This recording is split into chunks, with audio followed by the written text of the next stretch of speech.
Hello student काली मैं class जी 10 जी science आसे साइंसर जी आम लेक्चर 1 आसे लेक्चर 1 आम दापनर विषय अलग शिकिছোঁ समतल दापन कि कय बाकी प्रतिफलনৰ विषय शिकिছোঁ পোহৰৰ विषय अलग शिकिছোঁ। আজি মই কি কৰিম যে আমাৰ দাপনৰ কিছুমান এটা গোলাকাৰ দাপন আছে। আজি আমি গোলাকাৰ দাপনৰ বিষয়ে শিকিম যে তোমাৰ যিটো কিতাপত গোলাকাৰ দাপনৰ বিষয়ে যিমানবাৰ কথা কৈছে সেইবাৰ বিষয়ে আজি আলোচনা কৰিম। আমাৰ এইটো কি সেকেন্ড লেকচাৰ হ'ব। এই লেকচাৰত তুমি গোলাকাৰ দাপনৰ বিষয়ে পাবা যে গোলাকাৰ দাপন কি হয় বাৰু যে গোলাকাৰ দাপন হয় যে আমি পঢ়িছোঁ যে যিমানবাৰ দাপনৰ প্ৰতিফলনৰ পৃষ্ঠ প্ৰতিফলন মানে যে যিটো মানে কি ইয়ত পৃষ্ঠত আমাৰ দুটাই পৃষ্ঠ থাকে এটা দাপনৰ আগফাল আৰু এটা কি পিছফাল থাকে যেটা আগফালকটো বুজাইছে যিটো মানুহে কি মুখখন চায় সেইটো যদি আমাৰ কি প্ৰতিফলনৰ এইখন যিখন মুখ হিচাপে এইটো আমাৰ কি প্ৰতিফলন পৃষ্ঠ হ'ব। এইটো যদি প্ৰতিফলন এই পৃষ্ঠটো যদি আমাৰ কি গোলাকাৰ মানে কি গোলকৰ নিচিনা হয় তেতিয়া সেই দাপনটো আমাৰ কি গোলাকাৰ দাপনৰ ভিতৰত পৰিব আৰু সেই প্ৰতিফলন পৃষ্ঠ যদি সমতল হয় এইটো আমাৰ কি দাপনত পৰিব সমতল কি দাপনত কি পৰিব। তে গোলাকাৰ দাপনত কি কৈছে যে গোলাকাৰ দাপন কি হয় তোমালোকে কি লিখিবা যে যদি আমাৰ এটা কৈছে যে গোলাকাৰ দাপন কাক বলে তে এইটো আমাৰ এটা কৈছে যে গোলাকাৰ দাপন কি বা কাক বলে গোলাকাৰ দাপন কাক বলে তুমি কি লিখিবা যে জীবৰ দাপনৰ প্ৰতিফলনৰ পৃষ্ঠ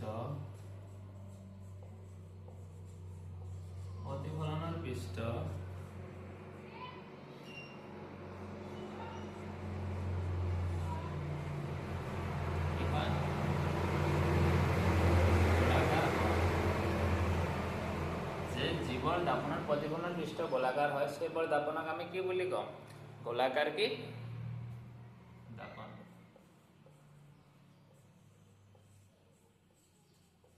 सेबर दापनक गोलाकार दापन बोले गोलाकार दापन बोले এইখিনি আছে আমাকে গোলাকাৰ দাপন বহুতে কৈছে গোলাকাৰ দাপন কেনেকুৱা ধৰণৰ দাপন হ'ব গোলাকাৰ দাপনটো চোৱা নাই সো আমাৰ এইটো এটা কি স্বচ্ছ মাধ্যম আছে মানে কি এটা কি আমাৰ স্বচ্ছ মাধ্যম মানে কি কাচ এটা আছে কাচটো চোৱা এই পইণ্টৰ পৰা ইফালে চাব পাৰি কিন্তু এই কাচটোৰ আকৃতি কি আছে এনেকা কি গোলাকাৰ আছে। এই গোলকটোৰ পৰা যদি মই কিবা এটা দাপন যদি কাটি লওঁ তে সেই দাপনটো মোৰ কি গোলাকাৰ দাপন বুলিয়ে ক'ব। সে এইটো আমাৰ একটা গোলক আছে এই গোলকৰ পৰা মই এনেকা কাটিলো কাটি কি মই এটা দাপন বনাই দিলি এটো ফালে কি আমি ৰং কৰি দিলো বাকি এটা আমাৰ গোলক আছে এটা আমাৰ গোলক আছে এটো সাইড মই কি কৰিলো কাটিলো কি মই ৰং কৰি দিলো তে এইখিনি কি গোলকৰ পৰাই পাইছে দুয়োটা দাপন কৰ পৰা পাইছো আমি গোলকৰ পৰাই পাইছো সেই কাৰণে এনেকুৱা ধৰণৰ দাপনক আমি কি বুলি দাপন বুলি কম গোলাকাৰকে দাপন বুলি কওঁ যে জীবৰ দাপনৰ प्रतिफलনৰ পৃষ্ঠ কি হ'ব গোলাকাৰ সেবৰ কি কম গোলাকাৰ দাপন আৰু গোলাকাৰ দাপন আমি গোলকৰ পৰা পাওঁ সেই কাৰণে এই দাপনবোৰৰ নাম হৈছে কি গোলাকাৰ দাপন। গোলাকাৰ দাপন আমি কেইটা ভাগত ভাগ কৰিব পাৰি গোলাকাৰ দাপন আমি কিতাপত কি হৈছে যে দুটা ভাগত ভাগ কৰিব পাৰি তে গোলাকাৰ দাপনৰ কি ভাগ কেইটা কি হবে এতিয়া আমি আলোচনা কৰিম। ইয়াত আৰু এটা কোৱেশ্চন আহিব যে গোলাকাৰ দাপন তোমালোকে কোৱেশ্চন বা সিৰিয়াল নাম্বাৰ দিয়ে লিখি লবা যে গোলাকাৰ দাপন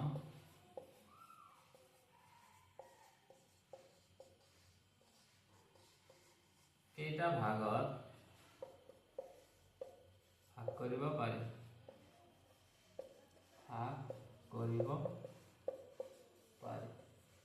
গোলাকাৰ দাপন কেইটা ভাগত ভাগ কৰিব পাৰি গোলাকাৰ দাপনক দুটা ভাগত ভাগ কৰিব পাৰি কি কৰিব পাৰি এক নম্বৰ হ'ব আমাৰ অবতল দুই নম্বৰ আমাৰ কি হ'ব উত্তল অবতল দাপন উত্তল কি দাপন সো আমাৰ এই দুটা ভাগত আমি কি কৰিব পাৰি অবতল দাপন যিখন আছে আমাৰ অবতল দাপনক আমি ভাগ কৰিব পাৰি দুটা থাকে এটা কি আছিল অবতল আৰু এটা কি আছিল উত্তল এই দুটাতে আমি ভাগ কৰিব পাৰি এতিয়া আমি পঢ়িম যে আমাৰ অবতল দাপন কি হয় বাৰু বা অবতল দাপনক কোনটো ঠাইত ব্যৱহাৰ হয় উত্তল দাপন কোনটো হয় আৰু উত্তল দাপনক ক'ত ব্যৱহাৰ হয় সেই ব্যৱহাৰ আৰু কি এই দাপনৰ বিষয়ে কি শিকিম সো আমাৰ অবতল দাপন কাক কয় এখানে লিখিবা যে গোলাকাৰ দাপন আগত লিখিব যে গোলাকাৰ দাপন কি সেইটো লিখিবা তাৰপিছত গোলাকাৰ দাপন কেইটা ভাগত ভাগ কৰিব পাৰি দুটা ভাগত সেই ভাগ দুটা কি হ'ব এতিয়া এই ভাগ এবাৰ কি এতিয়া কি লিখিবা যে এক নম্বৰ হলো অবতল দাপন অবতল সো অবতল দাপন শিকাৰ আগতে বা লিখাৰ আগতে আমি অবতল দাপন আমাৰ কোনটো হয় সো আমাৰ জীৱৰ দাপনৰ কি প্ৰতিফলনৰ পৃষ্ঠকে ভিতৰলৈ বক্ৰ এইটো আমাৰ কি দাপন আছে এইটো এটা কি আমাৰ দাপন ধৰ এইটো আমাৰ কি এটা দাপন আছে এইটো আমাৰ এটা দাপন আছে তে দাপনৰ সোৱা যে আমাৰ এই পিছফালটো এই যি সাইডে এই বাহিৰৰ এইটো আমি ৰং কৰি দিছো আমাৰ কি আছে এই ভিতৰত এই ভিতৰতে এনেকৈ বক্ৰ এনেকৈ বেকা হৈ গৈছে আমাৰ ভিতৰত এইখিনি হ'ব আমাৰ প্ৰতিফলনৰ পৃষ্ঠ যেটা আমাৰ প্ৰতিফলনৰ পৃষ্ঠ কি এনেকৈ বেকা হৈ গৈছে এইটো আমাৰ ভিতৰ সাইড হ'ব দাপনৰ কি ভিতৰৰ সন্মুখত ভিতৰৰ পিনে গৈছে তে জীৱৰ দাপনৰ আমাৰ প্ৰতিফলনৰ পৃষ্ঠ যেটো হ'ব এইটো আমাৰ প্ৰতিফলনৰ পৃষ্ঠ আমাৰ ভিতৰলৈ বক্ৰ হ'ব সো আমাৰ এইটো যদি আমাৰ গোলক হয় মই যদি এইটো যদি আমাৰ কেন্দ্ৰ হয় তে এইখিনি যদি মই মুছি দিও আমাৰ কেন্দ্ৰটো এইফালে আছে না নহয় তে আমাৰ সাইডে কেন্দ্ৰকে ভিতৰত আমাৰ কেন্দ্ৰকে ভিতৰত বাকি এই যেটো প্ৰতিফলন পৃষ্ঠ আছে কেন্দ্ৰৰ প্ৰতিফলনৰ পৃষ্ঠটো কেন্দ্ৰৰ কি সন্মুখতে পৰিছে বাকি প্ৰতিফলন পৃষ্ঠটো কেন্দ্ৰ সন্মুখত পৰিছে বা আৰু এটা কৈছে যে প্ৰতিফলন পৃষ্ঠ যদি ভিতৰলৈ বক্ৰ হয় সেইবৰ দাপনক আমি কি বুলি কম অবতল দাপন বুলি কম এইটো আমাৰ কি ভিতৰ সাইড আৰু এই যেটো ৰং কৰা থাকিব এইটো আমাৰ কি থাকিব ব্যাক সাইড যেটো আমাৰ পিছফাল আৰু এটা কৈছে যে উত্তল দাপনৰ যেটা ওলটা হ'ব যে আমাৰ জীৱৰ দাপনৰ প্ৰতিফলনৰ পৃষ্ঠ আমাৰ বাহিৰলৈ বক্ৰ এইটো আমাৰ কি হ'ব অবতল সো আমি ৰং কোনটো সাইড কৰিছো ভিতৰ সাইড এইটো আমাৰ কি ভিতৰ সাইড দাপনৰ কেটো ভিতৰ সাইড এইটো আমাৰ কি ভিতৰ সাইড সো আমাৰ জীৱৰ দাপনৰ প্ৰতিফলনৰ পৃষ্ঠ ভিতৰলৈ বক্ৰ হেবৰক অবতল বুলি কও আৰু জীৱৰ দাপনৰ প্ৰতিফলনৰ পৃষ্ঠ বাহিৰলৈ দ সো আমাৰ এইটো কি আছে ভিতৰ সাইড এইটো আছে বাহিৰ সাইড আমাৰ এইটো হ'ব বাহিৰলৈ প্ৰতিফলনৰ পৃষ্ঠ আমাৰ এতিয়া কোনটো ইয়াত আহি আছে বাহিৰলৈ আহিছে সেই কাৰণে এইবোৰ দাপনক আমি কি বুলি কও উত্তল দাপন বুলি কও অবতল আৰু উত্তল কৈছে যে জীৱৰ দাপনৰ প্ৰতিফলনৰ পৃষ্ঠ ভিতৰলৈ বক্ৰ হেবৰক আমি কি বুলি কম অবতল আৰু জীৱৰ দাপনৰ প্ৰতিফলনৰ পৃষ্ঠ বাহিৰলৈ বক্ৰ সেইবৰ দাপনক আমি উত্তল দাপন বুলি কওঁ তে এইখিনি আমাৰ ডেফিনেশনটো এতিয়া লিখিম যে অবতল দাপন কাক কয়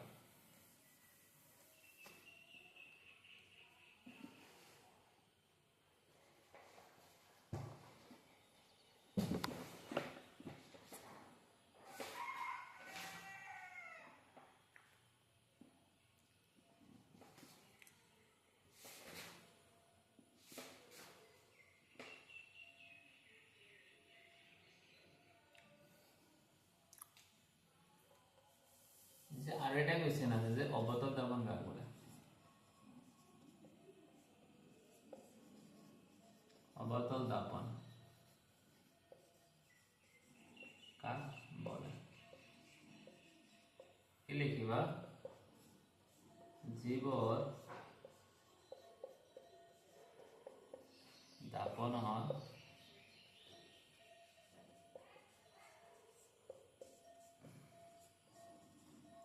প্ৰতিফলনৰ পৃষ্ঠ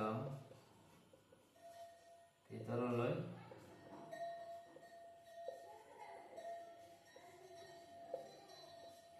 বক্ৰ জীৱৰ দাপনৰ প্ৰতিফলনৰ পৃষ্ঠ ভিতৰলৈ বক্ৰ সেইবোৰ দাপনক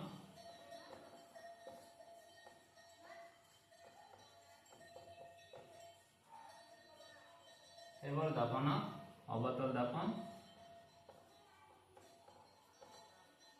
অবতল দাপন কি বলে অবতল দাপন বলে সো আমাৰ অবতল দাপন কি আছে যে জীৱৰ দাপনৰ প্ৰতিফলনৰ পৃষ্ঠ ভিতৰলৈ বক্ৰ সেইবোৰ দাপন অবতল দাপন বলে ইয়াৰ কি ছবিটো চোৱা এইটো আমাৰ কি হ'ব অবতল দাপনৰ ছবি এনেকে বাহিৰত ৰং কৰি দিবা আমাৰ এইটো হ'ব কি প্ৰতিফলন সাইড, এইটো আমাৰ কি যেটো ভিতৰৰ পিনে আহিছে এইটো আমাৰ কি প্ৰতিফলনৰ কি পৃষ্ঠ, আৰু যেটো ৰং কৰা আছে এইটো কি আমাৰ কি ৰং কৰা ঠাইটো আমাৰ বাহিৰত থাকিব, প্ৰতিফলন পৃষ্ঠ আমাৰ কি ভিতৰৰ পিনে থাকিব। এইখিনি আছিল তোমাৰ যে অবতল দাপন। তে ইয়াত কিছুমান কি ব্যৱহাৰ আছে যে আমাৰ অবতল দাপন ক'ত ক'ত ব্যৱহাৰ কৰিব পাৰি। ইয়াত কিছুমান তোমাৰ কিতাপ আছে না, কিতাপত লিখা আছে যে আমাৰ ব্যৱহাৰবোৰ ক'ত ক'ত আমি কৰিব পাৰি। 166 পেজৰ মধ্যে চাবা যেটো আমাৰ কি আছে অবতল দাপনৰ কি ব্যৱহাৰ। অবতল দাপনে কি কৰা হয়, টৰ্চ, চাৰ্জাৰ লাইটস আৰু কি গাড়ীৰ হেডলাইটত ব্যৱহাৰ কৰা হয়। সো ইয়াৰ কিছুমান কি ব্যৱহাৰ চাবা যে অবতল দাপনৰ ব্যৱহাৰ।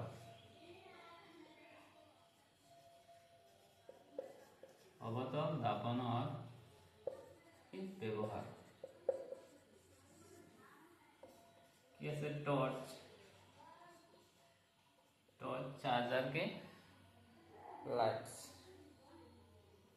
चार्ज लाइट,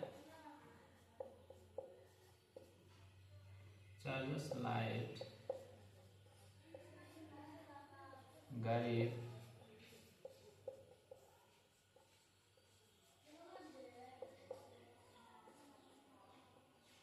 हेडलाइट आदि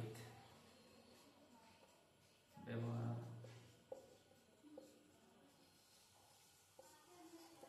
सो आमार এই যে অবতল দাপন আমার কি টর্চ লাইট, চার্জার লাইট আর গাড়ির হেডলাইটত কি ব্যবহার হয়। এই দাপন কিয় আমার কি গাড়ির হেডলাইট বা চার্জার লাইটত কি ব্যবহার কিয় হয়। সো আমার এই দাপন বৰ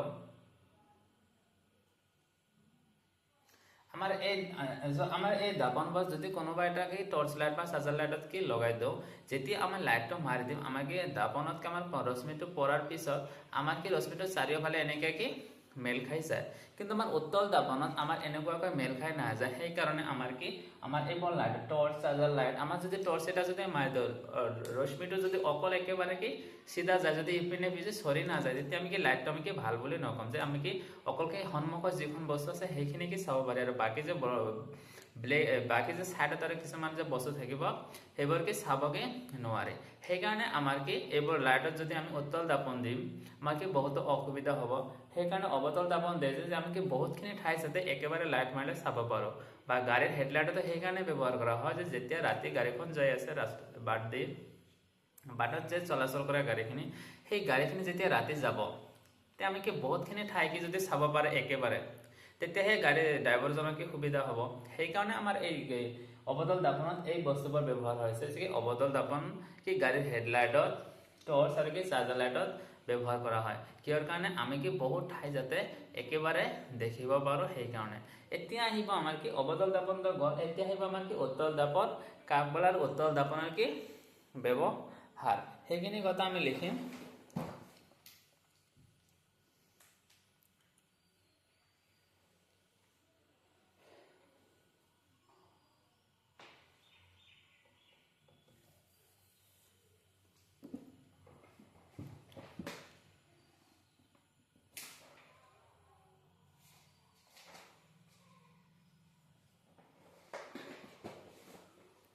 আমাৰ উত্তল দাপন কাক কয়।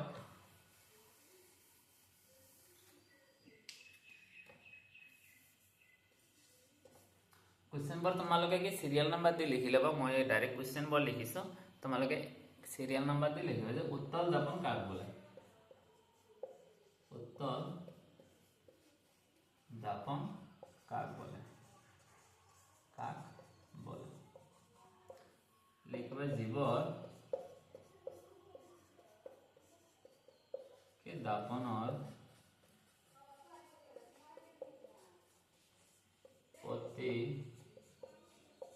ফলনৰ পৃষ্ঠ বাহিৰলৈ বক্ৰ,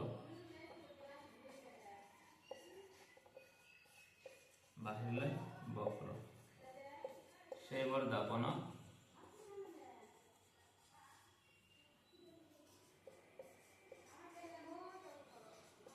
দাপনক কি কয় উত্তল দাপন বলে। আমাৰ যে জীৱৰ দাপনৰ প্ৰতিফলন পৃষ্ঠ বাহিৰৰ পিনে বক্ৰ হ'ব, সেইবোৰ দাপনক কি বুলি কম, উত্তলকে দাপন বুলি কম।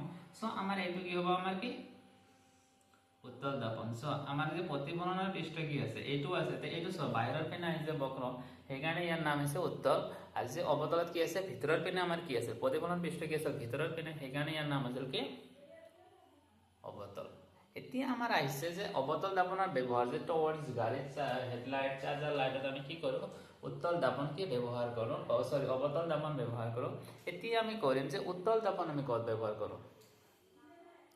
উত্তল দাপনৰ ব্যৱহাৰ দিয়া আছে তোমাৰ কি 168 পেজৰ মধ্যে কি কৈছে, যে গাড়ীৰ পিছলৈ চোৱা দাব হিচাপে উত্তল দাপন ব্যৱহাৰ কৰা হয়। যে গাড়ীৰ পিছলৈ চোৱা দাপন হিচাপে ইয়াৰ ব্যৱহাৰ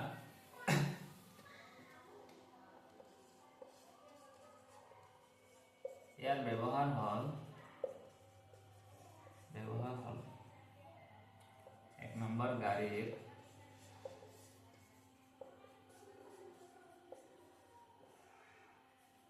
পিছলৈ চোৱা দাপন। আমাৰ যিমানবোৰ গাড়ীত আছে, গাড়ী যে পিছলৈ চায় সেইবোৰত আমাৰ কি দাপন লগোৱা থাকে, উত্তল দাপন কি লগোৱা থাকে। সেই দাপনটো কিয় লগোৱা থাকে, যে কোনোবাই যদি তুমি কি গাড়ী ড্ৰাইভাৰ এজনে যে গাড়ীৰ পৰাই যদি কোনোবাকে চাই আছে, যেতিয়া আমাৰ উত্তল দাপন যদি নলগায়, তেতিয়া সেই মানুহজনক যে চাব সি ওলোটা দেখা পাব। কিন্তু উত্তল দাপনৰ আমাৰ কি সুবিধা কৰে, যে মানুহজনক কি ডাঙৰকৈ আৰু কি কৰে, আমাৰ কি একেবাৰে থিয়কৈ দেখুৱায়, কি ওলোটা নহয় থিয় দেখুৱায়। কিহৰ কাৰণে, উত্তল দাপনে দেখুৱায়। কিন্তু অৱতল দাপন কি আছে, আমাৰ কি মানুহ এজনে কি থিয়কৈ দেখুৱাব নোৱাৰে। যদি গাড়ী এটা কি পিছলৈ চোৱা দাপনত যদি অৱতল দাপন লগোৱা, তেতিয়া ড্ৰাইভাৰজনে মানুহক যদি পিছলৈ চায় বা গাড়ী এজন যদি পিছলৈ চায়, এই ওলোটা কি দেখা পাব, যে ওলোটা চাইডৰ পৰা কি আহি আছে, গাড়ীটোৰ চকাটো কি ওপৰত দিব আৰু গাড়ীৰ যিটো ওপৰত যিটো ঠাই আছে সেইটো কি তলপিনে থাকিব। এইটো আমাৰ কাৰ ক্ষেত্ৰত হ'ব, অৱতল দাপন। সেইকাৰণে এনেকুৱা অসুবিধাৰ পৰা দূৰত থকাৰ কাৰণে আমাৰ কি কৰিছে, যে গাড়ীৰ পিছলৈ চোৱা দাপন হিচাপে এই উত্তল দাপন ব্যৱহাৰ কৰিছে। ইয়াৰ কি এটা সুবিধা কি, যে বস্তু এটাৰ ভালকৈ আৰু কি থিয়, মানে কি যিটো গাড়ী আছে চকাটো মাটিতে থাকে আৰু ওপৰতে থাকে, সেই মানুহ এজনৰ মূৰটো কি ওপৰতে থাকে, ভৰিটো কি তলতে থাকে। এইটো কোনে দেখুৱায়, উত্তল দাপন। কিন্তু অৱতল দাপন এনেকুৱাকৈ দেখুৱাব নোৱাৰে। এইখিনি হ'ল আমাৰ অৱতল আৰু কি উত্তল দাপন। আৰু এই দাপন দুটা কি আছিল, আমাৰ কি গোলাকাৰ দাপন। গোলাকাৰ দাপনত আমি দুটা দাপন পাইছোঁ, এটা উত্তল, এটা কি অৱতল। এইখিনি বেছি অলপ শিকিলোঁ।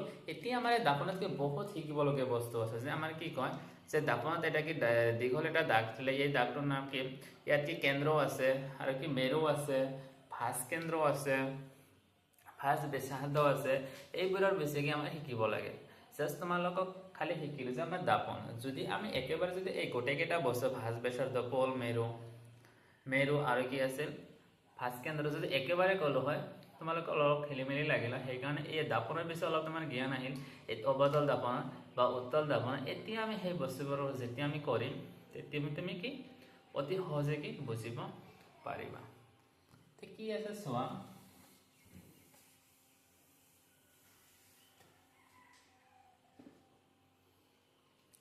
আমাৰ এইটো এটা ধৰা গোলক আছে।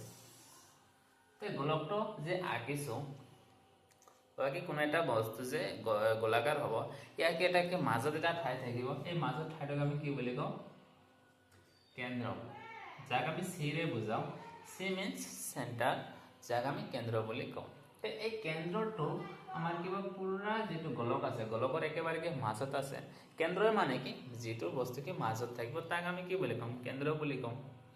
যে পুৰা গোলকটো কি হ'ব, এইটো কেন্দ্ৰ বা কি চেণ্টাৰ। সো এই কেন্দ্ৰৰ পৰা যদি তুমি এটা কি ৰশ্মি টানা, এনেকৈ এটা ৰশ্মি টানিলা, এইখিনিকে আমি কি বুলি কৈছোঁ, যে বৃত্ত যদি কোনোবা এটা থাকে, তে বৃত্তৰ যিটো কেন্দ্ৰ আছে, কেন্দ্ৰৰ পৰা যিটো পৰিধি, এই বাহিৰৰ এই যিটো দাগ আছে, এইটো কি কয়, পৰিধি বুলি কয়। তে কেন্দ্ৰৰ পৰা পৰিধিৰ মাজৰ যিটো দূৰত্ব, ইয়াক আমি কি বুলি কৈছোঁ, ব্যাসাৰ্ধ।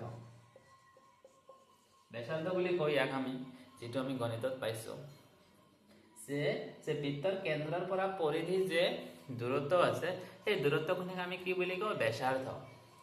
এইখিনি আছিল ব্যাসাৰ্ধ। সেম এনেকুৱা বস্তু যে ধৰা আমি এইটো এটা অৱতল দাপন আমাৰ হয়, এই অৱতল দাপনটোত ক'ৰ পৰা পাইছোঁ, আমি এটা গোলকৰ পৰা পাইছোঁ। গোলকৰ পৰা যদি পাইছোঁ, ইয়াৰো কি থাকিব, এটা কেন্দ্ৰ নিশ্চয় থাকিব।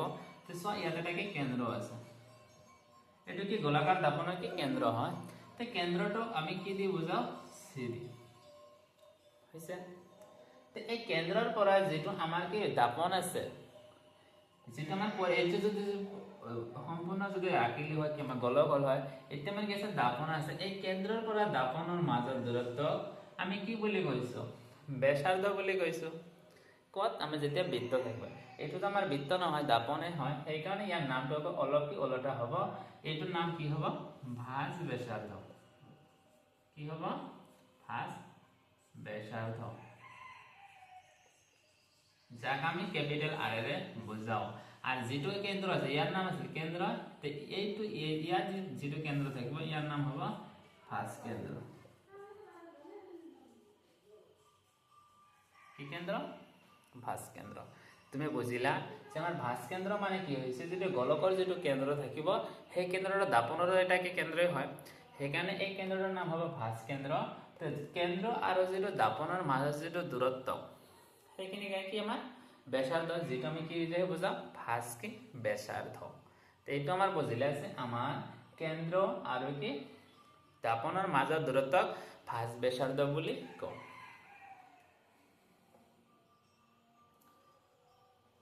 আৰু এটা ৰশ্মি আছে, যে আমাৰ কোনো এটা ৰশ্মি যদি আমি কেন্দ্ৰৰ মাজে যদি টানি দিওঁ, এনেকুৱা এটা ৰশ্মি আঁকিলো মই কেন্দ্ৰৰ মাজেৰে কি গ'ল, এইটো ৰশ্মি আমাৰ কি আছে কেন্দ্ৰৰ মাজেৰে, কেন্দ্ৰৰ মাজেৰে গৈ এই দাপনত কি টাচ কৰিছে না নাই, সব দাপনত কাটিছে, এই দাপনত কাটিছে, এই বিন্দুটোক আমি কি বুলি কম, মেরু।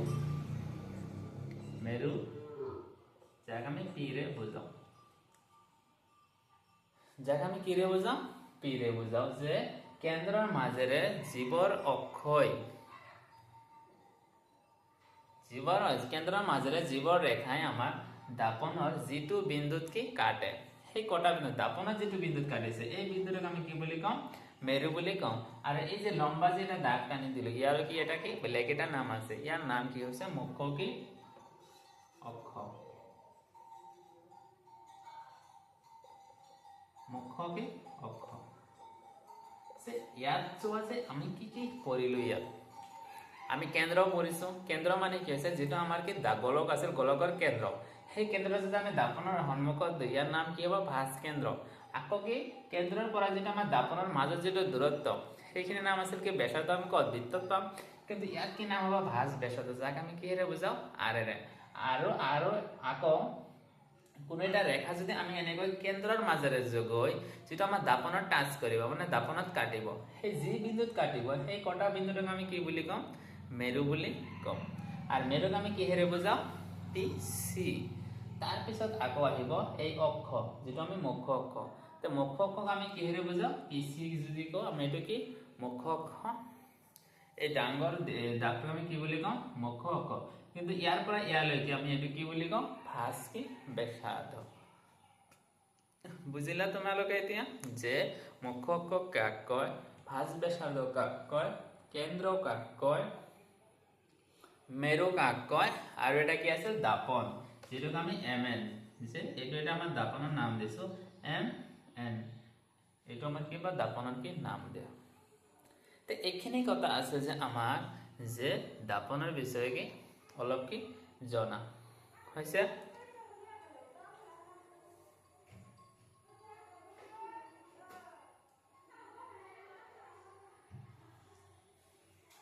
এতিয়া আমি কি কৰিম, যে আমাৰ এই যে জীৱৰ কথা আছে ইয়াত, ভাঁজ কেন্দ্ৰ কাক কয়, ভাঁজ ব্যাসাৰ্ধ কাক কয়, এই গোটেইবোৰ কথা তোমাক কিতাপত কি ভালকৈ লিখি দিয়া আছে। তো তোমালোকে কি কৰিবা, কিতাপৰ পৰা কি লিখি দি আছো, তোমালোকে কি বহিত কি নোটস কৰিবা, নোটস কৰি কিনি পঢ়িবা। আৰু যিখিনি কথা কৈছো যে আমাৰ ভাঁজ ব্যাসাৰ্ধ কিমান ঠাইলৈকে আমাৰ ভাঁজ ব্যাসাৰ্ধ হয়, কোনটো আমাৰ ভাঁজ কেন্দ্ৰ হয়, কোনটো আমাৰ মেৰু হয়, কোনটো আমাৰ মুখ্য অক্ষ হয়, যদি এম এন কয় সেইটো কি বুজাইছে তোমালোকে তেতিয়া গম পাবা। তো এইখিনি কথা এতিয়া আমি কি লিখি দি আছো, লিখিবা।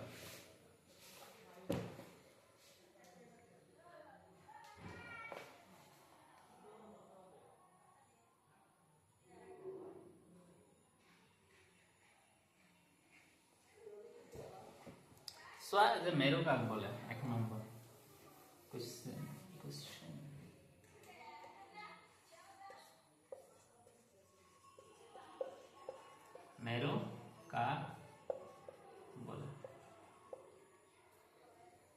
কি কৈছে গোলাকাৰ দাপনৰ প্ৰতিফলনৰ পৃষ্ঠৰ কেন্দ্ৰবিন্দু সো গোলাকাৰ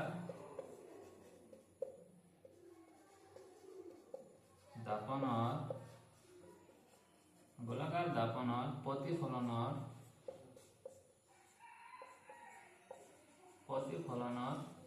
পৃষ্ঠ বিন্দু আমার যে গোলাকার দাপন আছে তার যে প্রতিফলন যে পৃষ্ঠ আছে প্রতিফলন পৃষ্ঠ যেটা কেন্দ্রবিন্দু আছে সেই কেন্দ্রবিন্দু কি বলি কম কেন্দ্রবিন্দু মেরু বলে সো এটা আমার কি হয় mn হয় এটা আমার দাপন এটা আমার কি প্রতিফলনের পৃষ্ঠ যেটা কেন্দ্রবিন্দু আছে এই কেন্দ্রবিন্দুটাকে আমি কি বলি কম মেরু বলি কম যাক আমি কি হেরে বুঝলাম ইয়া পি আখৰেৰে বুজোৱা হয়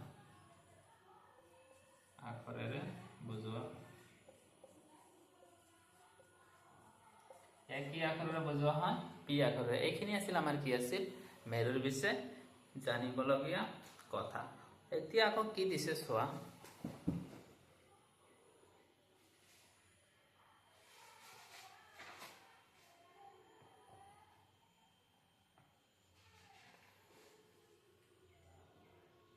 যে ভাস্কেন্দ্ৰ কাক বলে এতিয়া আমি কৰিম যে ভাস্কেন্দ্ৰ কাক বলে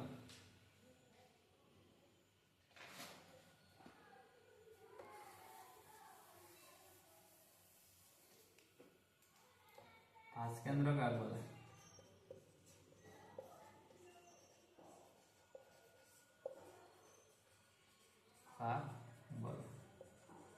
কি কৈছে যে গোলাকাৰ দাপনৰ প্ৰতিফলনৰ পৃষ্ঠ গোলাকাৰ দাপনৰ প্ৰতিফলন পৃষ্ঠখন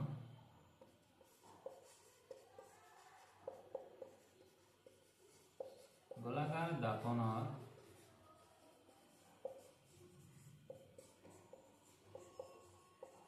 প্ৰতিফলন পৃষ্ঠখন গোলাকাৰ দাপনৰ প্ৰতিফলন পৃষ্ঠখন গোলক এটাৰ অংশ গোলক এটাৰ কি অংশ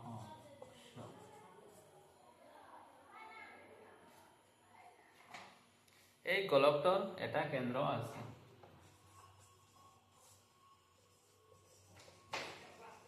এই গোলকটোৰ এটা কেন্দ্ৰ আছে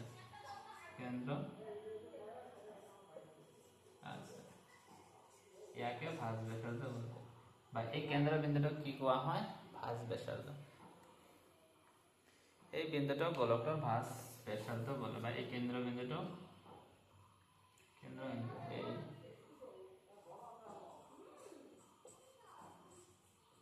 কেন্দ্ৰবিন্দু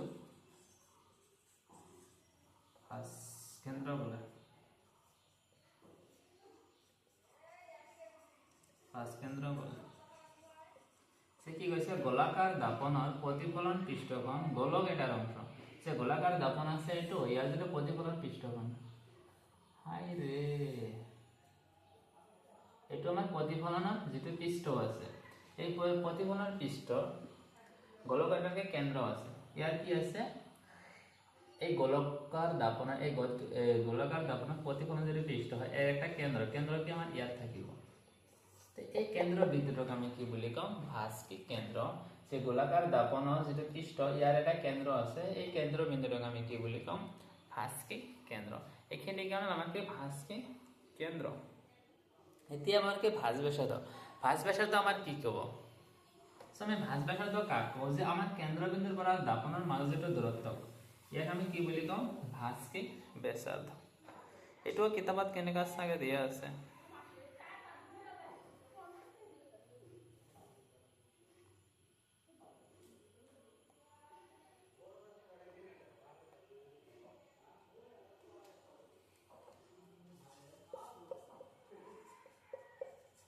ভাঁজ ব্যাসার্ধ বলে কিছু কিতাবত কি লিখা আছে যে গোলাকাৰ দাপনখন যিটো গোলকৰ অংশ, গোলাকাৰ দাপনৰ এইবোৰ কি বানি দিয়া নহয়, এইবোৰ গোটেইবোৰ কিতাপৰে হয় আৰু এইটো বেলেগ কিতাপৰ নহয়। তোমাৰ যদি NCERT আছে সেই NCERTৰ পৰা কি গোটেইবোৰ কুৱেশ্যন দিয়া আছে আৰু বাকী কি বেলেগৰ পৰা পঢ়িব নালাগে। এইখিনি পঢ়িলে কি তোমাৰ কিতাপতে এইবোৰ বস্তু কি দিয়া আছে।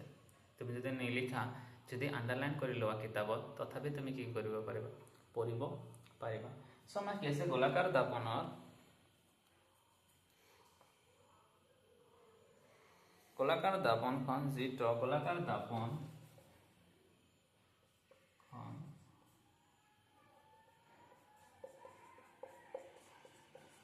যিটো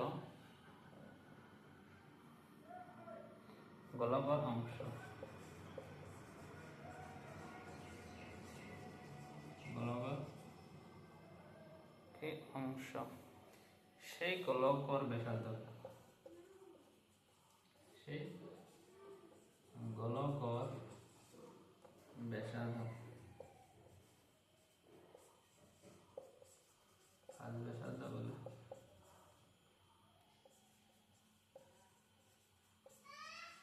ব্যাসাৰ্ধ বলে, ইয়াক ফাজ ব্যাসাৰ্ধ বলে, ইয়াক আৰ এৰ বুঝোৱা হয়। সো এইখিনি কিতাপত আমাৰ কিমান ডাঙৰ আছে না নহয়। যদি বুজি পোৱা, তোমাৰ এইখিনি কথাৰে লিখিবই নালাগে। তুমি কি কৰিবা যে গোলাকাৰ দাপন যিটো ভাস্কেন্দ্ৰ আৰু কি মেৰুৰ মাজত, বাকী ভাস্কেন্দ্ৰ আৰু দাপনৰ মাজত যিটো দূৰত্ব হ'ব, সেইখিনিক আমি কি বুলি ক'ম, ভাস্কি ব্যাসাৰ্ধ। আমাৰ এতিয়া কেন্দ্ৰ আৰু যিটো মেৰু, বাকী ভাস্কেন্দ্ৰ আৰু কি দাপনৰ মাজত যিটো দূৰত্ব, এইখিনি আমাৰ কি হ'ব, ব্যাসাৰ্ধ হ'ব। আৰু ইমান আৰু লিখিব লাগে নেকি যে এই কিতাপত যে দিছে এইখিনি যে লিখিম, এইটোও নহয়। যদি তুমি বুজি পোৱা, তুমি কি বনাই কিনেও কি লিখিব পাৰিবা। সেইটো আমি কিহেৰে বুজাওঁ, কেপিটেল কি আৰেৰে বুজাওঁ।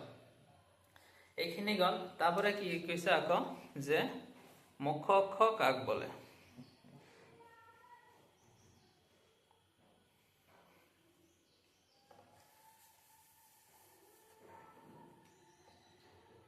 কৈছে যে মুখ্য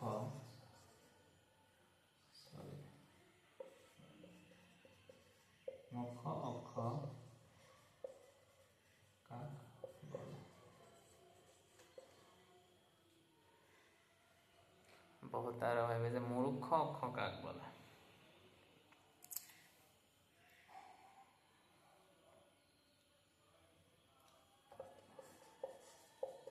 এই গোলাকাৰ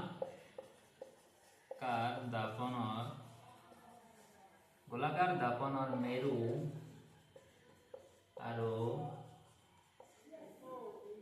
আৰু ভাস্কেন্দ্ৰৰ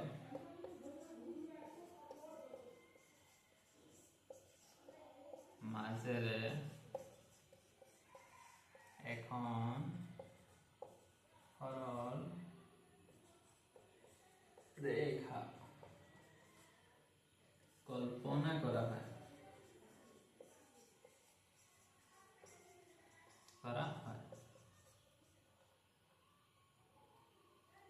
ইয়াকে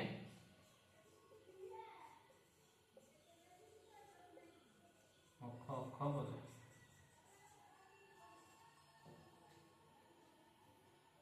আমাৰ মুখ্য অক্ষ কি আছিল, এইটো আমাৰ কি আছিল দাপন, এইটো আমাৰ কি মেৰু, এইটো আমাৰ কি আছিল চি। এই চি আৰু কি মেৰুৰ মাজত এটা সৰল ৰেখা যদি কল্পনা কৰোঁ, এইখিনি আমাৰ কি হ'ব, মুখ্য কি অক্ষ। তে মুখ্য অক্ষ বুজিলা। কি আছিল আমাৰ ভাস্কেন্দ্ৰ, ভাজ ব্যাসাৰ্ধ, মেৰু, গোটেইখিনি লিখিছা আৰু কি বুজিছা। তো এইখিনি আমাৰ গ'ল। ইয়াত কি কিছুমান কথা। আৰু আমাৰ কি আছে, এতিয়া আমি বস্তুটো আমি সম্পূৰ্ণ দাপৰেখা ভালকৈ আঁকি লওঁ। এইখিনি লিখাৰ পাছত তুমি এইখিনি বস্তু লিখিবা। এইটো আমাৰ কি আছে, এটা কি দাপন, এইটো হচ্ছে আমার এটা কি দাপন,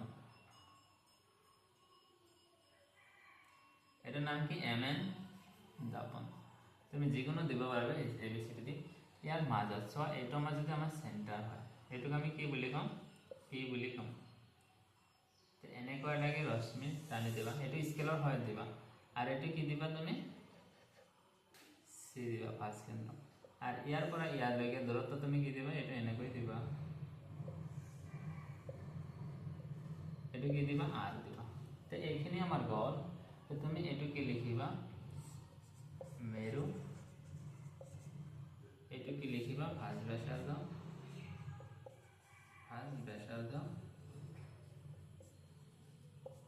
আৰ এইটো কি লিখিবা ভাঁজ কেন্দ্ৰ,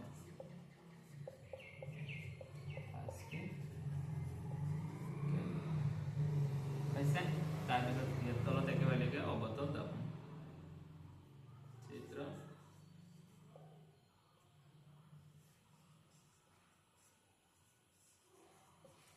অৱতল কি দাপন। এইখিনি আছিল আমাৰ কি দাপনৰ বিষয়ে, আৰু যিটো আমাৰ কি ফকাছ কেন্দ্ৰ আছে সেইটো আমি কি অলপ কি পিছত শিকি আছো। আমাৰ ভিডিঅ' কি বহুত দীঘলীয়া হৈ আছে, যে ইমান দীঘল ভিডিঅ' বহুতে কি নাচাবই বাৰু, সেইকাৰণে আমি কি কৰিম, এইটো আমাৰ ইয়াত একেবাৰে দিলে ভাল হ'লে হয়, কিহৰ কাৰণে, আৰু এইটো কি ব্লেক এটা দিলে আমাৰ কি হ'ব। চ' আমি এইটো দি আছো ইয়াতে ফকাছ, এইটো কি বহুত ইয়াৰ বিষয়ে বহুত কথা ক'বলগীয়া আছে, বহুত ডাঙৰ হ'ব এইটো ভিডিঅ' কি, সেইকাৰণে আমি ইয়াতে ৰাখি দিওঁ।